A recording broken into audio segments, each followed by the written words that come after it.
What's going on, folks? Ted from Immersion here, and sorry my DM's Guild Roundup review that was supposed to happen yesterday on Friday is delayed till Saturday. As some of you may have seen, I worked a 60-hour non-stop work week dealing with the remnants of Hurricane Ida, and I finally got some sleep, and I'm really excited to bring you a whole bunch of awesome videos. So, that being said, thank you to the DM's Guild for sponsoring this video. If this is your first time seeing one of these, I'll tell you how they work. The DM Guild gives me carte blanche to go pick out any books I want, as many as I want really, and then I make a review on them. My review is entirely my own, and then I put it out there for all of you. In the past, we've done a handful of books, and I've kind of led into a 3-book process, but I'm polling you guys because I want to make content that you want to see. So what I decided to do this time was just 2 books, so I could divide the video basically in half, one for one section of the book and the other, rather than squeezing 3 books into this. But you let me know what you prefer in these videos going forward with the DM's Guild. Would you like to see 3 books with only small snippets of each, 2 books, or would you rather see one video just dedicated 100% to one book? I'm curious, and obviously there's differences here, right? So if it's a book that you're going to pay for, like most of these are, I can't give you the entire book for free, but I can give you some stuff. But then I can give you snippets of ones that I find interesting and give you options. Rather than if I pick one book and you don't like it, then you have to wait for the next month. So you get my point. Okay, so let's jump into this first, and I will tell you to hang around. Why is my video so large? I don't know. But I will tell you to hang around towards the end because I will be giving you a discount code that'll get you 10% off any community-created content between now and September 10th. Today is the 4th, so that's next Friday. 10% off. I do also do these videos once a month, so if you miss out in that time frame, if you can hold out, do so because you'll get the discount when it rolls around. So I have the 2 books for you today. I'll tell you them up front and then you can decide. So one is Jarlaxle's Bag of Everything. If you're unfamiliar with Jarlaxle, he is the sort of roguish, he's a great character, first of all. It's from R.A. Salvatore's Drizzt novels, and he's the head of Breaking the Earth. He's got an eye patch, he's got all sorts of crazy magic items, and it's awesome. So this, Jarlaxle's Bag of Everything, as you can see, has a bunch of different options here. It is a best silver seller. It only came out on August 20th, so it's doing really well. It is $19.95, so it does work for the coupon discount that I was talking about. It was 10% off a community-created content that is $10 or more. So if I didn't clarify, let me say that first. And yeah, it doesn't actually have any reviews, which is kind of a travesty, if you ask me, because it's fantastic. It's about 130 pages, and it is all things Underdark for you. It has new subclasses for every class, new variant class features, like we saw in Tasha's Cauldron of Everything for a bunch of new magic items, ton of stuff. And we also have Underwater Campaigns, which is a best copper seller, which only came out on the 25th, and has 1 5-star review. This is another $20 one, so it fits into that.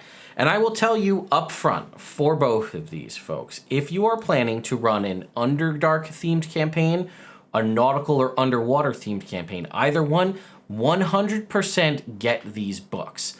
They are great. If you're thinking about having anything to deal with Drow, the Underdark, anything like that, even if it's not something like Out of the Abyss or a full-blown Underdark campaign, but you think you might be dealing with Underdark in some form, amazing, right? We even get down to the geology as a geologist by degree. The fact that it talks about igneous rocks, metamorphic rocks, and my new favorite term of all, magimorphic rocks, which are magically created rocks, amazing. And if you're going to do something nautical themed, whether it's Ghosts of Saltmarsh, you plan on having sea travel or things like that, underwater stuff in your game, Underwater Campaigns is amazing because it delves into all of the things that we really don't have. Both of these, right? In-depth Underdark and in-depth underwater mechanics.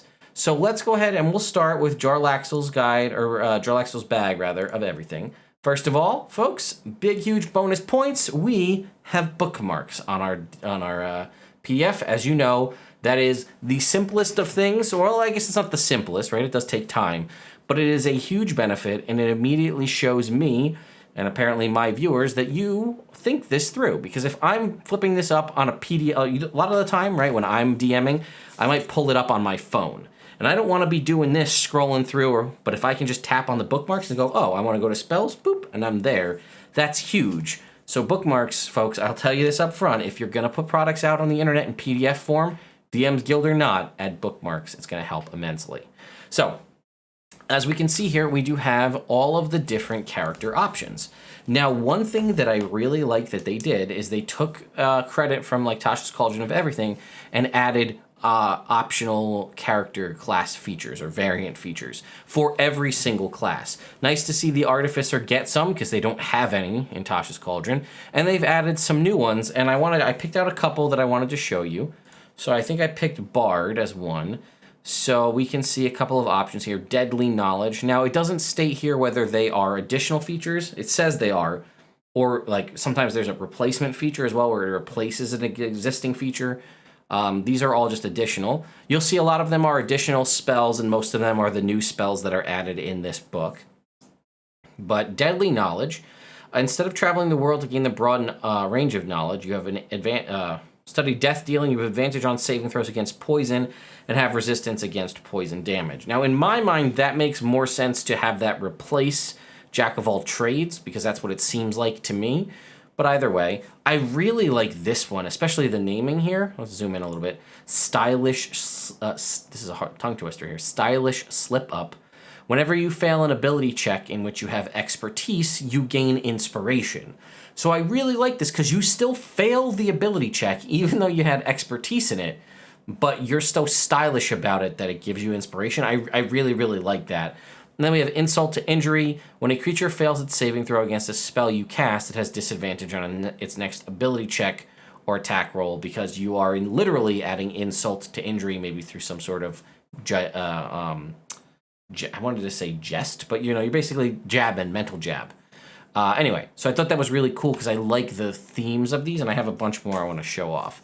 But we do have the College of Fangs, which I wanted to show you here, which is sort of a poison-based bard, which I liked, right? So you get Thieves' Tools and Poisoner's Kit and an instrument, but then you get Killing Melodies. And I've said this before, I really like when a subclass feature takes an existing mechanic, something like Bardic Inspiration or Wild Shape or what have you, and tweaks it to make it unique and have it used differently because it's a mechanic that's established, so you know how it works, but now it's a new method of using it.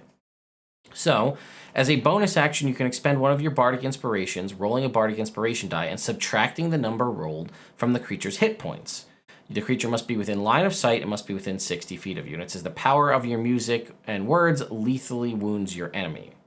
And it says, additionally, you can choose to spend another use of Bardic Inspiration to deal extra damage. The creature has disadvantage on its next attack roll. So that, I think the way it's supposed to be is, I can spend my Bardic Inspiration to just flat out deal damage as a bonus action, which I love.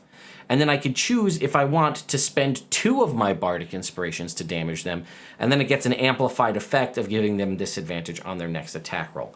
Now, I like that a lot personally, but that might be a little on the powerful side, especially early on, where my Bardic Inspiration is, I think, starts off as a D6, right? So I could do 2d6 damage as a bonus action, still allowing me to do my regular, whatever I'd like to do, spell or attack as an action. So a little powerful, and it is damage. It doesn't quantify the damage type. It just says you subtract it from their hit points, which means it's immune to all damage resistances or things like that. So you might want to think about changing that a little bit, but I do like it a lot. Then we have a Venomous Solution. As an action, you can magically create a potent serpent's poison that pours out of your hand. During your action, you can coat 2 pieces of ammunition or pour it into a cup, a vial, or a container. Creatures subject to the venom must succeed on a con save equal to your spell save DC or take 2d6 points of poison damage. The effect lasts until you hit a creature. The effect of the poison lasts until you hit a creature with a weapon twice. If a creature consumes the poison, it takes 2d6 poison damage, assuming it failed the saving throw. Note that the Venomous Solution feature does not make you immune to the poison. You can use this feature a number of times equal to your charisma modifier, short or long rests. That's interesting. So I like Killing Melodies because it uses Bardic Inspiration, which is something we eventually get back on a short rest. So it's a feature we can use all the time.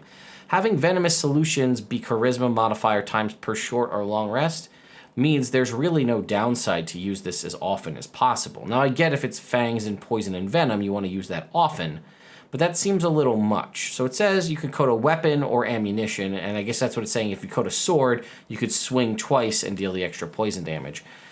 I'm not sure if where that lands on the power balance. If you like it, maybe keep it like this. You might also possibly want to go proficiency bonus times per long rest. And then we have Minstrel Luck. As a bonus action until the start of your next turn, you have advantage on ability checks and saving throws. And it says you can use this feature a number of times, charisma modifier per long rest. And it's just basically you being lucky, bard luck, which I like. All right, moving on. There's one I wanted to show you one other thing here, which is a cleric domain, which is the Elias Strahi domain, which I like, right? The kind of good drow goddess. So we can see our new spells here: Magic Missile, Stone Tail, Pass Without Trace, Spider Climb, Hypnotic Pattern, Thunderstep, Dimension Door, Resilient Sphere, Circle of Power, and Commune. But I really liked this bonus proficiency, right? So proficiency in stealth, and then also finesse or versatile weapons, your choice. I really like that. And then we also get Dance of Darkness. As a bonus action for 1 minute, you can basically go into a dance. You add your charisma modifier to your AC. Your walking speed increases by 15 feet, and you can use this. See, here it is. It's wisdom modifier times per short or long rest. I think if you want to go wisdom modifier times per long rest, that's in line with every other cleric ability. I might go with that, especially because in theory, if you have a very high charisma, this could be on top of you get, I think, light or medium armor as a cleric. So think about that. And then you get Channel Divinity, Shelter of Shadows. As an action, you may invoke Divine Power for the next 10 minutes. You or a willing creature you touch has advantage on stealth checks and acrobatic checks and makes no perceptible noise. You may end this effect as an action. When this effect ends, if the affected creature is in the area of dim light or darkness, it regains hit points equal to 2d8 plus your spellcasting ability modifier. That seems like a lot, but then again, a trickery domain can give advantage on stealth checks whenever they want, and with the power creep of things like the peace domain cleric and stuff like that, that might not be too bad. We get Dancing Sword at level 6. You can any sword you're proficient with turns into a dancing sword. When you do so, it hovers, flies up to 30 feet, and attacks one creature. It uses your attack rolls and ability score modifiers for damage rolls. While it hovers, you can have it do this as a bonus action and move 30 feet. Can't be more than 30 feet away from you, though. After the hovering sword attacks for the 4th time, it flies up to 30 feet and tries to return to your hand. So it basically gives it the feature of the dancing sword magic item. At 8th level, we get Our Lady's Retribution. Whenever you deal damage to a creature, you may add your wisdom modifier to the damage dealt. If the creature has dealt damage to you or an allied creature within your line of sight since your last turn, you may deal an additional 1d6 points of radiant damage. As opposed to, I guess that's okay because it kind of evens out compared to like the Divine Strike ability, which is an extra d8 damage, and then it goes up by another d8 later on. And then Dancer's Disappearance. Whenever you are in an area of dim light or darkness, you may use a bonus action to gain true sight within 120 feet and become invisible until you attack, cast a spell, or enter an area of bright light. Now that is a very powerful capstone cleric ability because it is unlimited, and true sight is a very powerful ability as well. So I like the concept of it, might need a little bit of power balancing. All right. So I just wanted to show you off a couple other ones that I really liked. Like these alt features for the fighter, right? Combat training. You can use your strength or dexterity to do initiative rolls. I liked that. Also, this concept here, a follow-up attack. Whenever you hit a creature for the 2nd time in a turn, you gain a +1 bonus to the damage rolls. And it would be consecutive because you're continually hitting them as you level up. I think the monk had some good ones as well, which I like the weakening strikes, which was similar to that. It's when you hit a creature with an unarmed strike, it has a -1 penalty to the next damage roll it makes, which is it just is one time you have to hit him, so you're kind of just making him a little bit weaker. I really liked the Paladin's Silver Hair Oath, which is kind of the Elias Strahi Paladin. And then I wanted to talk about one of the rogue alternative features because rogues didn't really get good ones. They just got one in Tasha's Cauldron. We have Exceptional Acrobat. You can triple your long jump and high jump and have advantage on acrobatics checks. But more I liked this one, Expert Speed. You can use a bonus action instead of an action to make any skill check in which you have expertise. Now here's the thing, folks. Everything in here is really great, and I would love to talk to you about the entire book, but considering we have 2 to cover, we're already 14 minutes in, and I don't want this video to be forever long, we're going to have to kind of skip along here. So they do have some extra feats, and they have one that I like that I just wanted to talk about because I like these kinds of feats, which is Extra Wild Shape. There's a lot of these extra feats in older editions where it would just give you additional uses of something. So this one is, if you can use Wild Shape, you get to use it one more time. And then while in Wild Shape, you can use a bonus action to regain hit points equal to your proficiency bonus. Now that is an unlimited use thing, but I like seeing things like that to add more to it, right? I would love to see something similar that's like extra key points. They have one in here that's like it, but I think it's a little too strong because I think it gives you way too much all at once. But the same thing for like a barbarian to have like extra rage, I think would also be cool. It's paralyzing fists is the one that's for the monk, but it gives you the ability to do paralysis, which is almost stronger than stunning in a lot of ways. And then again, it has a ton of awesome spells here and a bunch of different magic items for a variety of different things. I'll show you one, then we'll move on to underwater campaigns. I'll show you the Mummified Monk Hand, which I thought was pretty cool. It's a one-time use legendary magic item. It says it's a mummified hand of a nameless monk that is believed to be able to kill people with a single punch. You may use this item as an action to use the 17th level monk ability Quivering Palm. After you use this ability, the hand crumbles into dust and is destroyed. And I thought that that's really cool because I could imagine the hand being like frozen in like a Quivering Palm strike. And that's where it was mummified. And it was just like ready to touch something to set it off, and you just pick up the hand and you're like, oh. And you activate Quivering Palm. I thought that would be really cool. And like I said, you can see all here like geology, Underdark, magimorphic rocks, things about spelunking, regions of the Underdark, and a whole series of encounters to use there as well. So definitely worth your time, worth checking out. Then we have underwater campaigns, which unfortunately does not have bookmarks, so that points off right out the gate. But there is a ton of stuff here as well. So we have this entire first chapter is called Underwater Locations, which talks a lot about ways you can deal with things. And one thing I thought was really interesting was like traps underwater, right? And sometimes underwater traps completely negate the use for the trap, because if it's like a pit trap, you can just swim out of it. Or if it's like floor spikes for a pressure plate and you're swimming through it, you don't have to deal with that. Then we have a whole section here on underwater campaigns, and they talk a little bit about why that might be good, what kind of resources you can use. They have a whole series of adventure hooks and underwater encounters, which we can take a look at. And then the Marble Path to Immortality is sort of like a mini campaign. Again, here's a whole bunch of different things that you'll encounter while playing underwater. They go into a very in-depth section on underwater combat and how it does, as it's caused right there, is a three-dimensional combat.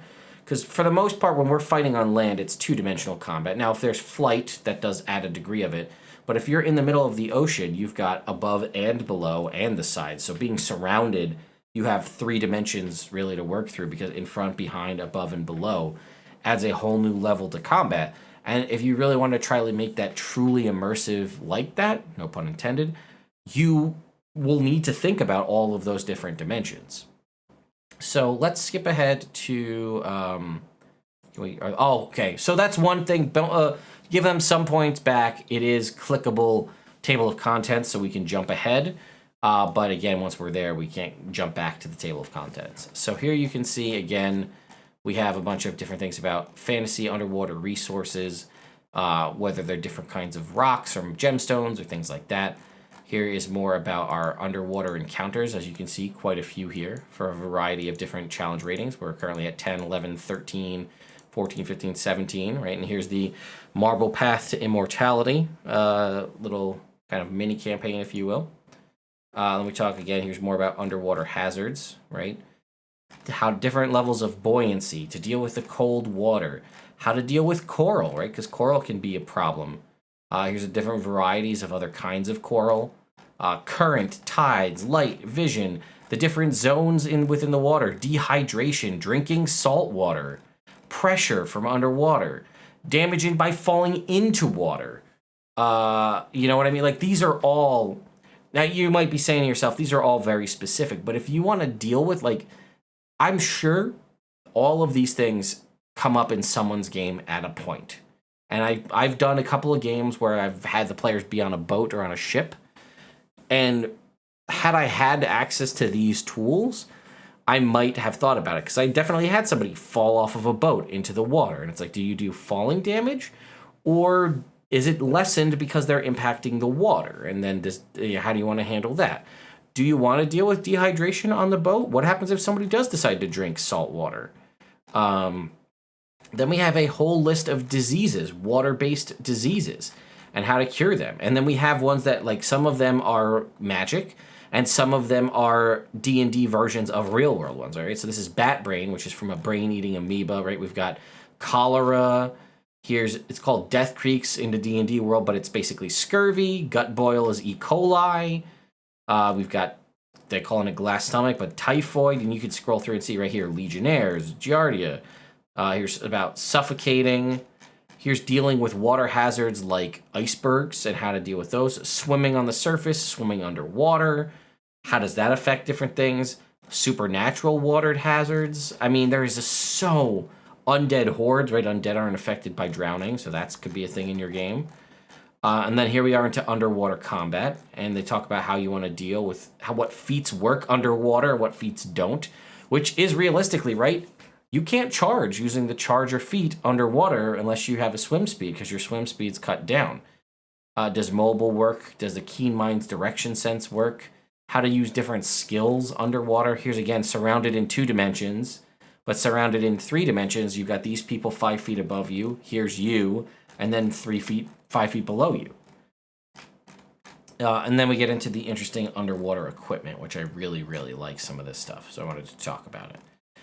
They also talk about wealth underwater, right? Paper money's not going to be useful underwater because it's paper, right? So you got to use coinage or different things like fish could be worth money, shells, and different things like that, using the barter system. And then here are a whole bunch of awesome magic items. And I really love this, which they talk about where a lot of these were developed. And as someone who played older editions, as you've heard me wax poetic about in the past, they do talk about what they're inspired from. Now, some of these are reprints from other 5th edition books, like The Bottled Breath is a reprint from Princes of the Apocalypse, but some of these are inspired from older editions, as you can see here, adapted from Tome of Magic, right? Here's Dive Armor, right? This +1 armor. While fully submerged in any liquid, you're also affected by the Freedom of Movement spell, can breathe underwater, and have a swim speed of 30 feet. This is legendary armor of any kind, which I thought was pretty cool. We have figurines of wondrous power, but for other underwater creatures like a dolphin, an ivory, a shark, or a mother of pearl hippocampus. Let's see, what else do we have in here that was interesting? Pearl of the Sirens. This large pearl is perfectly spherical. While this pearl touches your skin, you can breathe underwater and have a swimming speed of 60 feet. This is from the 3.5 Dungeon Master's Guide. We can scroll down here, and then we have a whole bunch of things about using magic underwater and what different things will affect you, how different elemental types will work underwater as well. A ton of new spells, as you can see here, which are great, a variety. I also like the simple, like, air breathing, which is for underwater creatures wanting to use, like how we have water breathing. This is an air breathing spell, a ritual spell for water breathers to use to walk on land. Very simple, very clean. I like it a lot. Let's see. And then even like the spells, right? Burnishing Hand. This is just for cleaning. Target up to 3 cubic feet of material. It is cleaned and polished, removed of any debris. Barnacles are removed. It doesn't replace any material, but polishes what's there. The material affected by the spell is immune to acid damage, rust, oxidation, etc. for 1 minute after it's cast. Adapted from Dragon Magazine number 250. Simple like that. Just those little callbacks I really, really like. Again, we'll see reprints, things like Maelstrom, Phantom Hook, Eel Skin, which is kind of like a bark skin spell, but they also get advantage on saving throws to resist or escape being grappled because they have slippery eel skin. Let's see. Salinate, desalinate, right? You have underwater creature, whether they need salt water or not, or fresh water. That's an interesting spell there. Rescue Breather is a reactionary breathing spell, right? So this spell grants... choose a willing creature. The spell grants them the ability to breathe in whatever environment they find themselves in for 1 minute. The spell only changes a creature's ability to breathe in an environment. They still suffer environmental damage or magical damage if applicable. And as it levels up, you can target extra creatures, right? So it's like, oh my god, we're underwater. You can breathe. Kind of like a feather fall, but for breathing. All right. So let's see what else we have in here that I wanted to touch on. We have a ton of creatures as well. They reintroduced the colossal size creature, right? So for those of you who don't know, in D&D it usually goes tiny, small, medium, large, huge, and then Gargantuan. And there was one in older editions size above Gargantuan, which was Colossal. For those of you who've seen the old Dragon minis, it was the Colossal Red Dragon mini with the flames versus the Gargantuan other dragon. So they brought in the Colossal size and talk about how to deal with a Colossal size creature. Here's once again falling into water for damage there. And then here you can see the Bestiary or Bestiary, depending on how you pronounce it. And it adds a ton of awesome new stuff. And there's even a table at the end that's just about fish. Right, so here's the blue whale, right? Colossal sized creature. Let's keep going. There's a couple I wanted to show you. Colossal size bronze dragon, a colossal octopus, as you can see here. Colossal size, challenge rating 10, has siege monster, and then has a bunch of abilities here, right? Like the tentacles are 40-foot long reach, 66 plus 7 bludgeoning damage. If they're grappled, they're also restrained. If they're grappled at the end of the turn, they take 66 plus 7 bludgeoning damage. It can use its beak to deal 8d8 plus 7 damage, or shoot its ink out as it would do as an octopus. So, deep water snails. We got all sorts of cool things. Eye of the Deep is a reprint. Beholder for underwater. Just stat blocks for a variety of different fish, just generic fish. Let's see. Oh, I like this one too. The gelatinous blob, right? It's just sort of like a gelatinous cube, but free floating in water, so it doesn't necessarily have the cuboid shape. Which I like. I think that was pretty cool. Gelatinous blobs are irregular lumps of mustard yellow gelatinous ooze. They slowly drift with the currents, but stays within 30 feet of the surface, and attacks and slowly absorbs whatever comes near it. The ooze, thought to have originated in the distant ocean city sewers, is not as dangerous as a gelatinous cube, but it can still threaten weak swimmers. You have some old demons here. Giant catfish, giant clam, giant sea slug, giant squid. My good old friend crab, the great dungeon crab. Here, spiked exoskeleton, challenge rating 6. It causes 1d8 piercing damage to any creature that grapples it or hits it with a weapon with reach less than 10 feet. They must make a DC 12 dexterity saving throw. If something manages to swallow a great dungeon crab, they take 2d8 piercing damage at the beginning of each of the turns that it's swallowed. And then it has its 10-foot reach claw attack that does 2d10 plus 7 bludgeoning, and they're grappled. And then it also has Crush. If it's got him grappled, it can do 4d6 plus 7 bludgeoning damage. And then we can scroll down. We've got some other dinosaur creatures. Giant jellyfish. Primordial ooze. I think that's a sea elf there. Got all sorts of... There's a Spinosaurus dinosaur. We've got squids, stingrays, swarms of jellyfish. I want to get to the next section here. This is why I like having the bookmarks, right? So we also have NPCs for a variety of different NPCs. We've got some Kuatoa, some Bullywugs. I really like this Bullywug art. It makes me think of like Frog and Toad. But it's a witch doctor Bullywug, which is pretty sweet. And we even have a new subclass, kind of, at the end here, which is the Warlock Patron, the Pale Lady. So it says, the Pale Lady tempts attractive drowning humanoids of any gender. She waits until they're about to drown and says, "Be mine and serve me, or may your last breath be underwater." And it's talked about with sailor history and stuff like that. And I like this one a lot because this is a simple way, this concept to expand all existing subclasses to give it another option. So it says, where is it? It says the NPCs, Warlocks of the Pale Lady are designed to be used as NPCs and are overpowered compared to players normally in the player's handbook. Only let a player choose this patron if they understand how to play it. There's negatives associated with it. So it's essentially the Great Old One Warlock, but it gets some extra benefits, but those are used by the Pale Lady to spy on them in some way. So there's a thing about they have to be celibate, otherwise she'll try to find out, or they have to try to hide that somehow. And then at any third level, 3rd, 9th, 6th, 9th, and so on, it gets an extra ability, and it chooses from this list. Resistance to cold damage. It can do cold damage instead of standard weapon damage. Dark vision of 60 feet, as long as they're underwater. Hold their breath for 20 minutes. Or unfathomable mood. They roll a d20 plus their charisma bonus. If the result is 12 or higher, the Pale Lady is pleased. If the result is 12 or lower, the Pale Lady is upset, and they must make an amends to her within 7 days or lose access to their spells. Now, again, it advocates don't allow that for players, but I think with a little bit of tweaking, that could be fun because that could be an interesting way to keep an existing subclass, but just build out on it. And again, she's supposed to be able to spy on them, and it has the whole implications there. Again, I can see why it would be better for an NPC, but with a little tweaking, it could work for players as well. So there you go, folks.